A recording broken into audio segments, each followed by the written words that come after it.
Honourable Senators, I rise to respond to the comments by Senator Don Plett yesterday in what he said was a point of order. I will address two things. First, to say that this is not a point of order, and second, to explain clearly why my name is connected to this letter. Before I get into the detail, let me say this. This letter was not anonymous by any stretch. I was asked by a friend, Mr. Carl Nicholson, to help draft a letter, which I did. I assume he made any changes he wanted to and sent it to the committee members in the House as his letter with his name and email address clearly stated, sent by him from his computer. The metadata shows my name because I wrote the first draft, but the letter remains that of Mr. Nicholson. I do not see that this is a point of order, as I cannot identify a Senate rule that has been breached by any action in the Senate. Page 215 of the Senate procedure in practice defines a point of order as follows, and I quote, "A point of order is a complaint or question raised by a senator who believes that the rules, procedures, or customary practices of the Senate have been incorrectly applied or overlooked during chamber or committee proceedings. Nothing raised by the senator relates to the supposed incorrect application of the rules, procedures, or customary practices in the chamber or committee proceedings.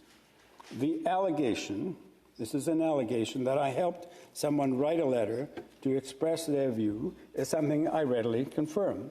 But this is not a point of order, and it is simply an expression of opinion from the senator, inappropriately framed as a point of order. Madam Speaker, a little by way of context. As a Canadian patriot, a Canadian nationalist who is deeply proud to serve in the Parliament of Canada, the election of the Honourable Greg Fergus as Speaker in the other House was a source of great pride and happiness. After over a century and a half of existence, by popular vote, the first Black Canadian was elected as Speaker of one of our Houses of Parliament. I am sure every Canadian had some sense of pride in this. I was happy to see the images of both Prime Minister Justin Trudeau and official opposition leader Pierre Poilievre drag Mr. Fergus to his seat, as is the custom in that place. Madam Speaker, you will be glad that you did not have to entail that indignity of being dragged to your seat when you became Speaker of this sober second thought House. I also reveled to see the images of Speaker Fergus in the Speaker's robes, the three-point hat, and a great, big, and proud smile, all in place with one new and exciting factor, a Black person in that uniform. So when there was a major attempt to drag him down a bare 2 months later, it hit many Canadians like a punch in the gut. I have to be frank, I felt like it cut right into my soul. It was deeply concerning.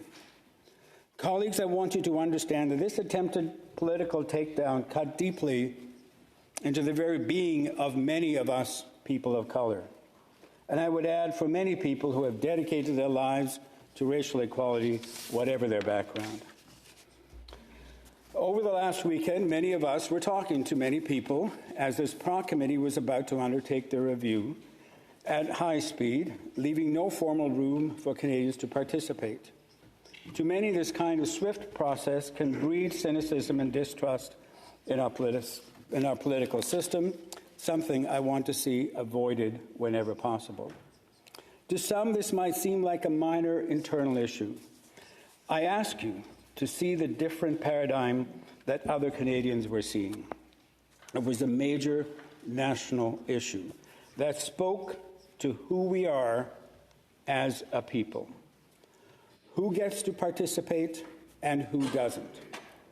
With all due respect, even to Mr. Fergus, and my guess is he understands this, him becoming Speaker and then this role being threatened was less about him as the individual he is, and more about the symbolism, the message, and the history of this country that is being written here and now.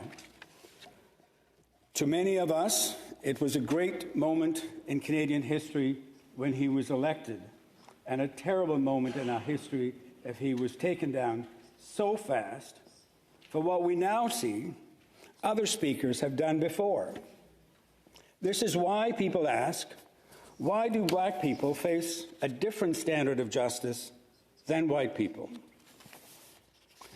For all of us who felt sick over this, we were deeply concerned about this negative campaign and what it means for our beloved country. It was a historical wrong that was about to happen in real time, and Canadians had no way to participate. So when a good friend who was deeply troubled about the affairs in Parliament asked me to help draft a letter, I was pleased to do just that. Draft a letter which he finalized and sent in his name. Nothing anonymous about it, perfectly acceptable in my role as a Canadian and as a Canadian senator. I am left wondering if there's a pattern. First, there's an attempt to marginalize a black person who occupies one of the most senior positions in our democratic system. Then a letter writer who even identified himself as a black person is marginalized, is not worthy of signing his own name to a letter. Instead, his letter is attributed to the person who suggested the first draft. Senators, consider this irony. To ignore Mr. Nicholson's leadership of this letter he sent is to deny the ownership of every letter that every senator has ever signed that he or she has not drafted themselves. This institution, according to this definition, has produced thousands of anonymous letters in the history of Canada. We never refer to senators as sending anonymous letters, so why do so here? As the kids say, interesting. You may not know Mr. Nicholson, but let me just say this about this Canadian who has made major contributions to Ottawa and elsewhere. His earlier career was in international development in Africa, and over the last 2 or 3 decades, he's been executive director of the Catholic Centre for Immigrants, which is where I met him and was impressed with his accomplishments for that venerable organization. He has served on the Police Services Board and received numerous awards. He's a husband, a father, a grandfather, a thoughtful and strategic thinker in advancing equality who has helped and mentored many young Canadians. His wise counsel has been sought by mayors of Ottawa and immigration ministers of all parties. So he deserves the dignity of recognizing his name and identity.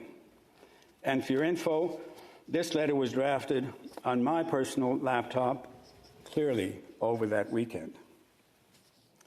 The senator made another comment where he said, I'm pretty sure Senator Cardozo would be the first to jump in if Pierre Poilievre were to send a message to the Senate Ethics Committee asking them to go easy on a Conservative senator. Well, that is, of course, completely gratuitous. It only speaks to the senator's partisanship, not mine. Indeed, a few days ago, Mr. Poilievre and another party voted to send us their views about Bill 234 and telling us what to do.